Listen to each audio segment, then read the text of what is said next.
Olá, muito boa tarde, Santa Catarina. Está começando mais um Jogo Aberto SC para todo o estado. Hoje é dia 17 de maio, terça-feira. Seja bem-vindo à Casa do Futebol Catarinense. E a gente vai falar hoje sobre Copa do Brasil. Tem rodada da Série B também, mas não tem nenhum catarinense em campo. Tem catarinense em campo pela Copa do Brasil. E é o Joinville, na tela para você, o jogo que acontece hoje, Ceará e Joinville lá na Arena Castelão, às 7h15 da noite. E a gente já começa perguntando para Cláudio Miranda se o Joinville vai ter de fato, tudo bom, Claudio?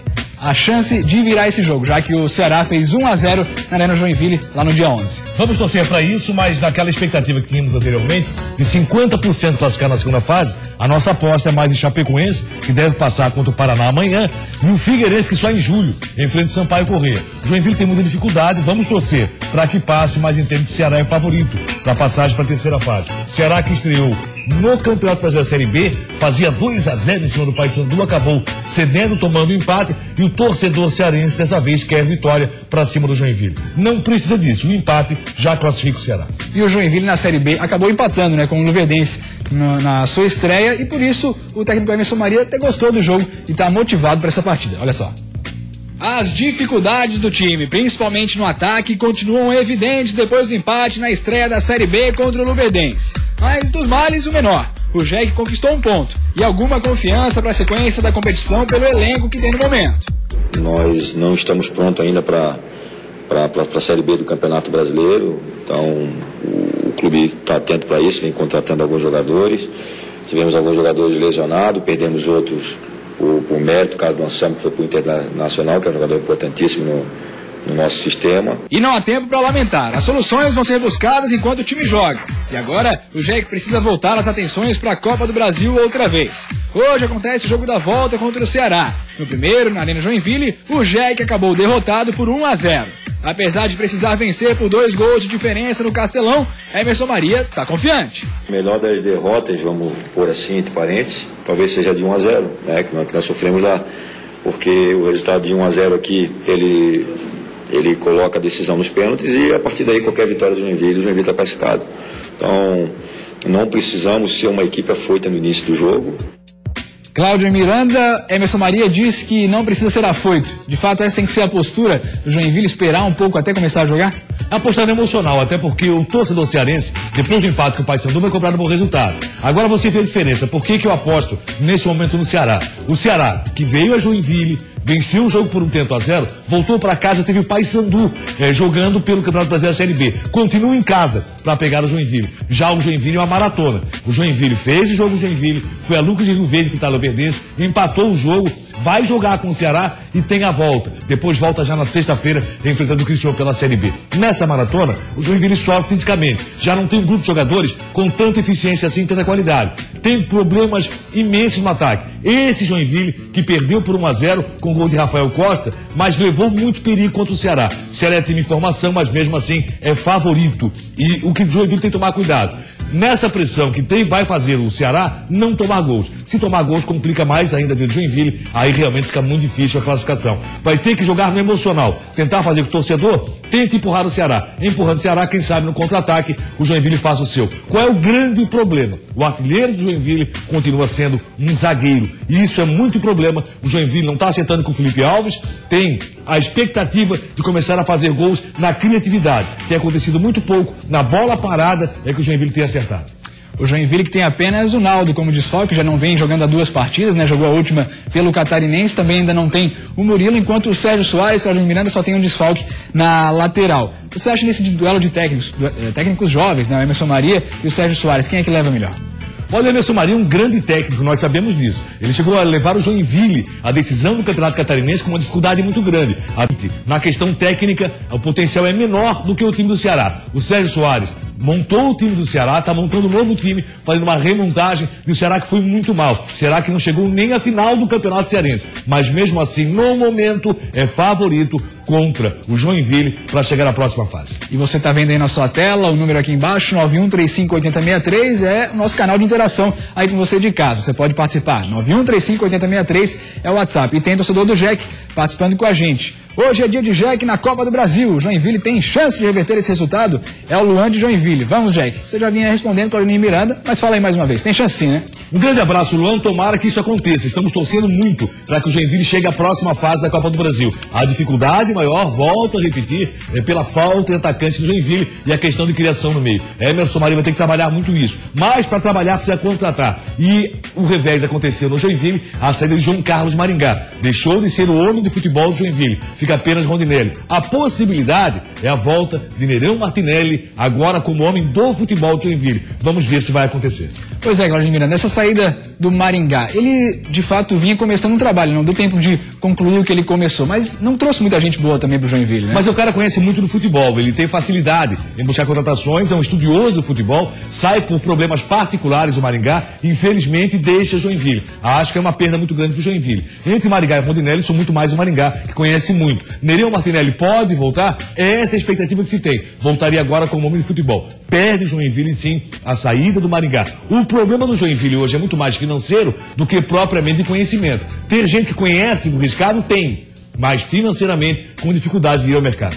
O Nereu Martinelli já falou que pode de fato voltar, mas ele acha que é difícil. Você acha que tem como deixar sem esse cargo, superintendente de futebol? É um cargo que é descartável ou de fato precisa de alguém para assumir esse comando? Ou o Rondinelli vai assumir essa função, o que eu acho não seria o ideal para o Joinville. Tem que ter alguém na função que possa conduzir o time do Joinville numa Série B do Campeonato Brasileiro. Uma Série B que é muito complicada, difícil. O Joinville estaria entre os favoritos para brigar justamente para o acesso. Mas qual é o problema do Joinville? A questão de não ter hoje um grupo de jogadores com esse potencial. Emerson Maria é o cara, mas os jogadores, o nível técnico de jogadores ainda não é o ideal. Naldo, tem feito de fato muita falta para o Joinville? Quem que pode ser o substituto dele nesse elenco ou precisa trazer de fato alguém para suprir essa falta quando precisa, como é o caso agora? O Naldo, na verdade, ele vai voltar da contusão, tudo bem. O grande problema é repor o Anselmo, esse que foi pro Internacional. Esse é o problema do Joinville, a reposição com relação ao Anselmo, que era o principal jogador joinvilense. Um cara que fez um belíssimo campeonato, que sempre honrou a camisa de Joinville e hoje não tem no grupo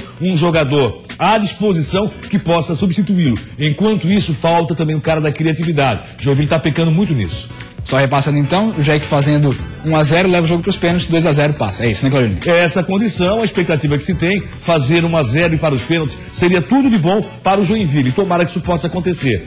Creio que o Ceará é favorito. Continue mandando seu recado pra gente, 9135-8063, porque agora a gente vai para um rápido intervalo, depois a gente volta, a gente lê o seu recado e também vai falar muito dos outros times catarinenses. Ainda tem Série B por aí, Série B e Série A. Um lance, uma decisão errada e um arrependimento. Foi um lance de imprudência minha, com certeza. O Criciúma não para de contratar e quem chega já está tendo oportunidade. Vai depender do professor, né? Eu faço a função ali de beirada. Esse será o segundo ano em que o Inter de Lages irá enfrentar um campeonato brasileiro. Um campeonato que é curto, ele tem na verdade uma primeira fase praticamente um torneio.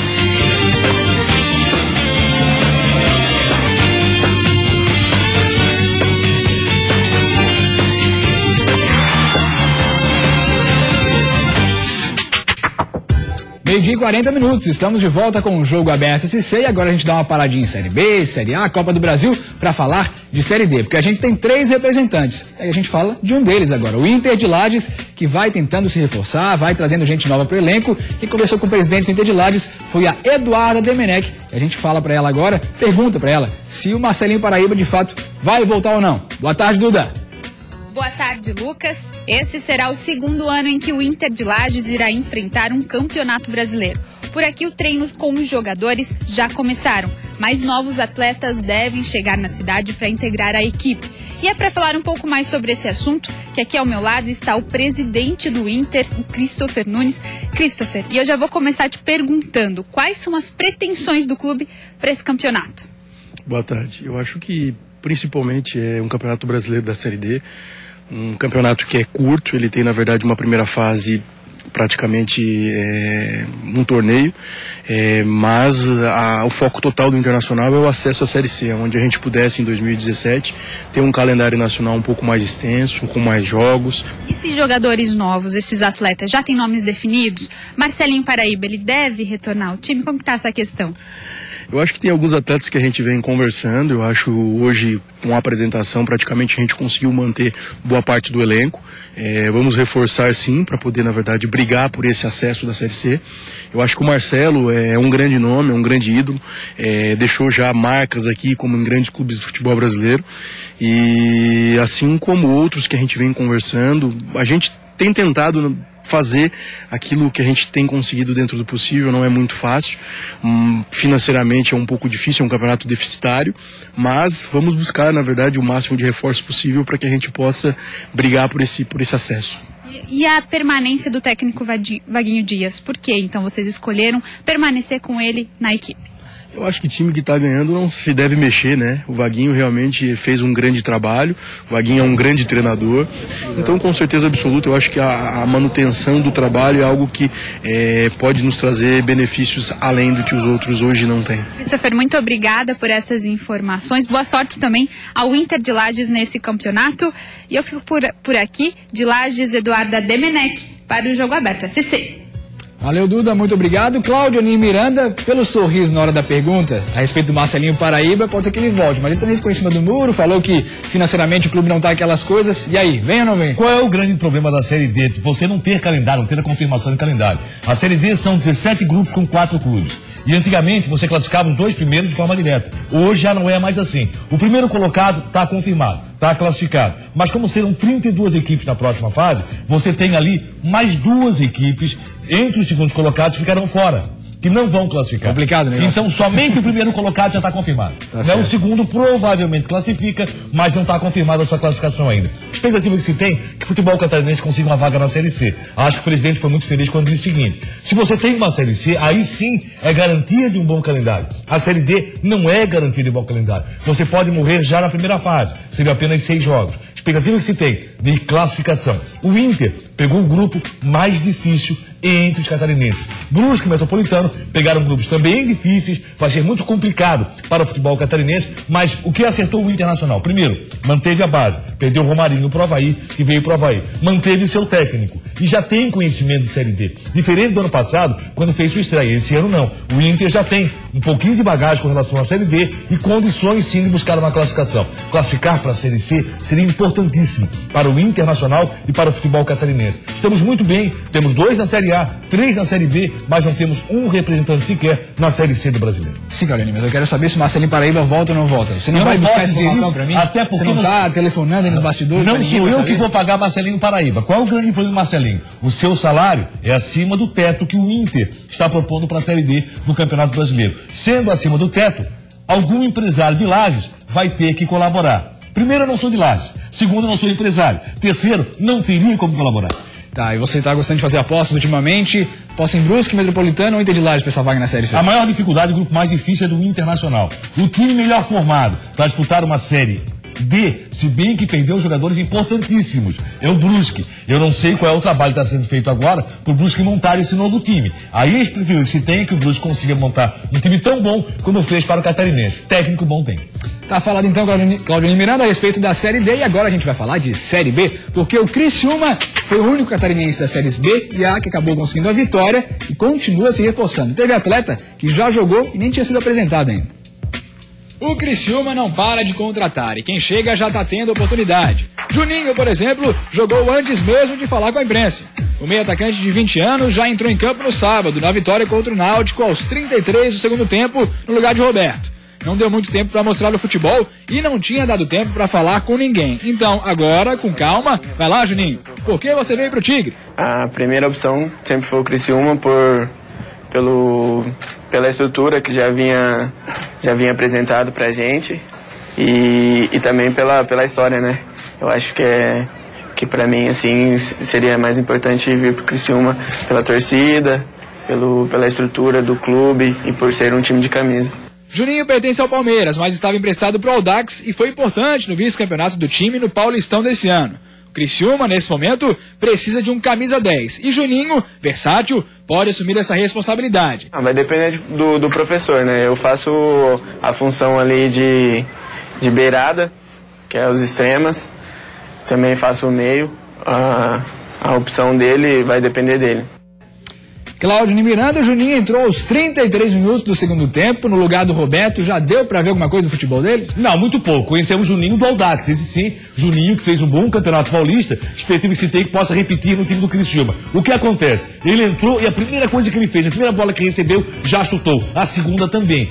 Acabou colocando muito longe do gol da equipe adversária, que era justamente o Náutico, naquela vitória do Criciúma por 1-0. Mas o jogador que tem qualidade pode servir muito ao time do Criciúma. Aliás, o Criciúma está muito bem servido. A deficiência que tem na relação criatividade, o time do Joinville está sobrando no Criciúma. Vamos ver se o Roberto Cavalo, aliás, vai conseguir aproveitar. E contratar o Roberto Carlos para ser técnico do Criciúma, Guarani? Não seria essa, mas o cara é bom, né? Professor o cara Cavalo. É muito bom. Mas vamos ver se o Cavalo vai conseguir aproveitar o potencial que tem com relação a meias. Ele tem o Elvis, que foi um excelente meia no Campeonato Catarinense, artilheiro na equipe do Criciúma. Ele tem a contratação do Maranhão, do Guarani, e tem agora o Juninho. Jogadores à disposição ele tem para fazer uma boa meia cancha. Dá para dizer que entre os catarinenses, o Criciúma é o que vem melhor contratando. Essa parceria com o Palmeiras, de fato, foi uma coisa ótima, né? Inclusive o Natan e o Niltinho, que vieram de lá, foram muito bem, né, nesse primeiro jogo. O Niltinho fez uma bela estreia. O Niltinho acho que veio de Volta Redonda. Isso, exatamente. Né? Na verdade, o Niltinho veio, fez uma belíssima estreia. O Natan não comprometeu, também esteve muito bem. Aquele jogador sisudo, aquele zagueiro xerifão. Não sorriu. Foi o Natan contra a equipe. Não sorriu nem pouco, viu? Contra a equipe do Náutico. Tinha uma câmera exclusiva ali pra ele? Oi? Tinha uma câmera exclusiva ali pra ele? Não tinha, mas cada vez que focava o Natan, dava pra ver que ele realmente é sisudo. Agora tem detalhe. Esse time do Criciúma, no momento, é o com maior potencial entre catarinenses na Série B do Campeonato Brasileiro. Tá, falar então com a Miranda, ó, a informação a produção foi buscar, você não quis buscar pra mim, mas a produção buscou, o Marcelinho Paraíba fechou com o Boa Esporte, não vai mais pro Inter. Infelizmente pro Internacional seria uma grande contratação. Tá falado então sobre o Criciúma, continuamos falando de Série B agora para falar do Avaí. De fato, a coisa que mais repercutiu aí da última partida do lado do Leão foi aquela entrada do alemão muito forte, e ele acabou se desculpando com o Paulo Roberto. Um lance, uma decisão errada e um arrependimento. Os últimos dias não foram nada fáceis para o alemão. Foi um lance onde eu fui visando a bola, foi um lance de imprudência minha, com certeza, pelo excesso de vontade que eu entrei, pela força que eu entrei no lance. A pancada tirou o Paulo Roberto de campo e o levou direto para o hospital. Lá, ele recebeu uma ligação do alemão. Eu vi que foi um lance feio, foi um lance muito forte e eu tentei contar, consegui, acabei pegando o número dele, liguei ontem para ele, conversei com ele, pedi desculpas a ele.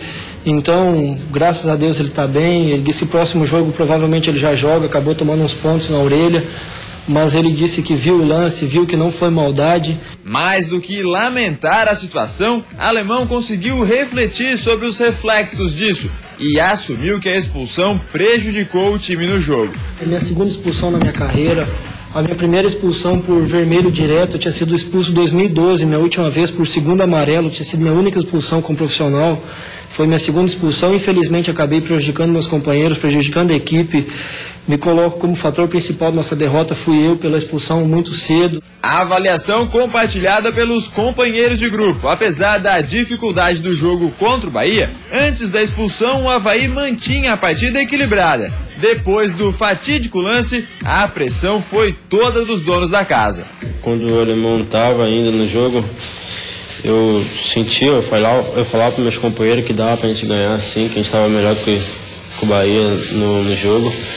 Mas aí depois, quando a expulsão foi feita ali, a gente tentou segurar o máximo possível, mas não deu.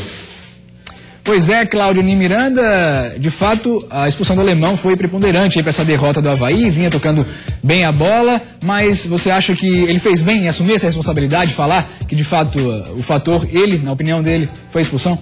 Eu achei interessantíssima a entrevista que deu o alemão, a forma que ele colocou a situação, o reconhecimento que foi imprudente no lance e não violento, aquilo que havíamos falado ontem aqui. Realmente a imprudência aconteceu no lance, a violência não. Você pode rever o lance várias vezes que vai ver que o alemão, na verdade, ele foi na disputa de bola. Pegou a bola mas primeiro, né? Foi imprudente demais. Imprudente demais, acabou acertando o Paulo Roberto, a expulsão acabou sendo merecida, o alemão reconheceu isso, o Avaí, na verdade, não poderia ter colocado só como justificativa da derrota a expulsão do alemão, mas colaborou colaborou e colaborou muito. Você tem uma Fonte Nova contra o Bahia, que vai fazer um bom campeonato e fica um homem a menos logo no começo do jogo, claro que isso pesa demais. O Avaí poderia ter achado a saída nesse jogo com o Bahia, até tinha condições para isso. Preferiu jogar atrás, esperar o Bahia, acabou tomando a derrota por 2-1. A derrota era esperada. Esse não é o problema do Avaí. O problema do Avaí agora, daqui para frente, é formar o seu time. Tem um jogo contra o Sampaio Corrêa aqui, jogo para vitória. Sampaio é adversário direto. Não pode deixar o Sampaio crescer para cima do Avaí. O Sampaio vem de uma derrota por 4-0 contra o Vasco da Gama. O Sampaio tem no meio da semana um motoclube para decidir o retorno do Campeonato Maranhense. O Sampaio vai chegar aqui cansado. Então tem que fazer o Avaí uma semana cheia, tirar proveito e fazer um bom futebol. Alemão, parabéns pela entrevista, uma belíssima entrevista, reconhecendo tudo aquilo que foi dito ontem aqui no programa. E a expectativa que se tem agora, que o Avaí consiga fazer um grande jogo com o Sampaio e comece a aparecer um pouco mais. Expectativa que Renato volte já contra a equipe de Sampaio Corrêa, aí suprindo a deficiência que tem na direita. O problema do Avaí é a deficiência na esquerda, com Vitor Costa. João Paulo pode fazer a sua estreia. Pois é, infelizmente para todo mundo, também para o Alemão, mas mais para o Paulo Roberto, ele já deve jogar o próximo jogo, de fato levou pontos na orelha ali, como falou o Eduardo Prestes na matéria, mas está tudo bem com ele, deve já ir pro próximo jogo, não teve uma contusão mais séria, né? Vamos pro WhatsApp agora, 9135-8063, o WhatsApp, interação aí com você de casa, porque tem torcedor do Avaí perguntando bastante aqui pra gente, ó. Claudio Mir, o Avaí, além da lateral esquerda, ainda tem muitas posições carentes no elenco? É o Rodrigo de Palhoça. Um abraço, Rodrigo. A criação do Avaí é problemática, nós já falamos sobre isso, o técnico civil reconhece, além dele querer um volante de contenção. Esse volante pode estar chegando na ressacada. Agora, que precisa de alguém na criação, precisa. Hoje o cara seria Marquinhos, que não está jogando. E quem está fazendo um pouco disso é Vinícius Pacheco, que é mais atacante do que propriamente meia.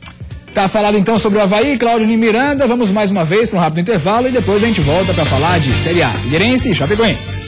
Depois de um jogo que termina empatado em 0-0, cada técnico precisa explicar a atuação do seu time. Praticamente eles tiveram uma chance de gol num pênalti inexistente. Isso é jogo aberto SC.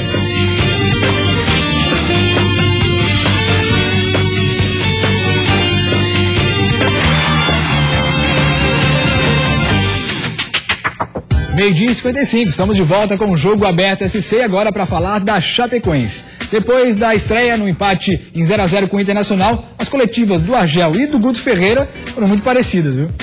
Depois de um jogo que termina empatado em 0-0, cada técnico precisa explicar a atuação do seu time. E pelo jeito, o Argel e o Guto Ferreira combinaram as respostas. O adversário lutou com as armas que tem, se fechou atrás, saiu no contra-ataque, buscou uma bola parada, o Alisson fez uma defesa em 90 minutos. Praticamente eles tiveram uma chance de gol num pênalti inexistente, forçosamente marcado ali, um erro, né?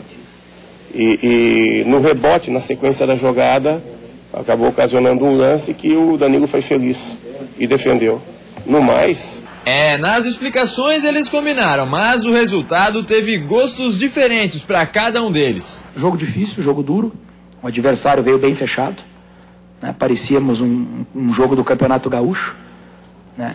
E é o que vai acontecer no Campeonato Brasileiro, né? O adversário se fechou muito atrás, né? Nós não tivemos espaço para jogar. Um ponto importante, por ser fora de casa, por ser contra quem é, e começando um campeonato da grandeza, da importância que é o Campeonato Brasileiro. Falando em diferenças entre os dois times, a Chape entra na sua terceira participação na Série A com um objetivo menor que o Internacional, que quer brigar pelo título. Na Chape, o ponto conquistado fora de casa vai ajudar e muito na briga pela Sul-Americana. O primeiro jogo contra equipes de maior expressão no ano, e nós vamos passar por essa adaptação. O objetivo inicial do clube é fazer uma campanha melhor que a do ano passado, ou seja, se eu chegar em 13º, eu já cheguei no objetivo, né? Mas tudo isso é colocado numa situação de não se ter uma pressão tão grande.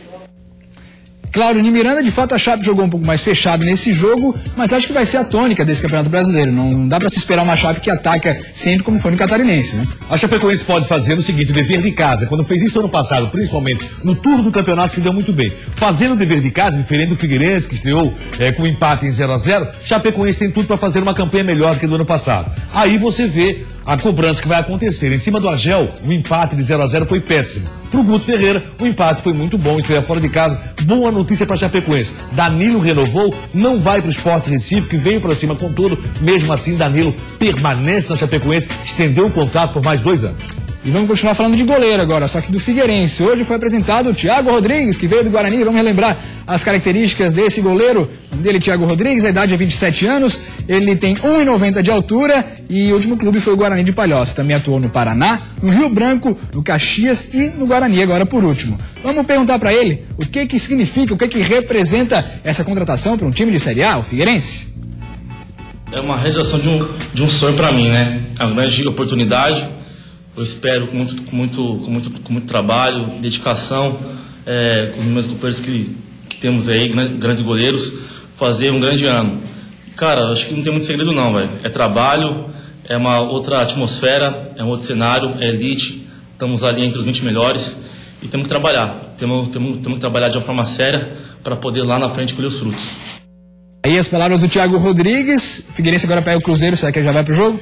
Toda a sorte do mundo pro goleiro. Parece que já está à disposição também o Gatito, já está treinando com bola. Mas o Thiago, se fosse pro jogo, seria excelente. Figueirense ganharia confiança no gol, o que está faltando, infelizmente, pro João Oliveira. Mas é uma grande contratação, toda a sorte do mundo para esse garoto, ele merece. Valeu, Claudio Miranda, um abraço, até amanhã, a gente volta 12h30. Tchau.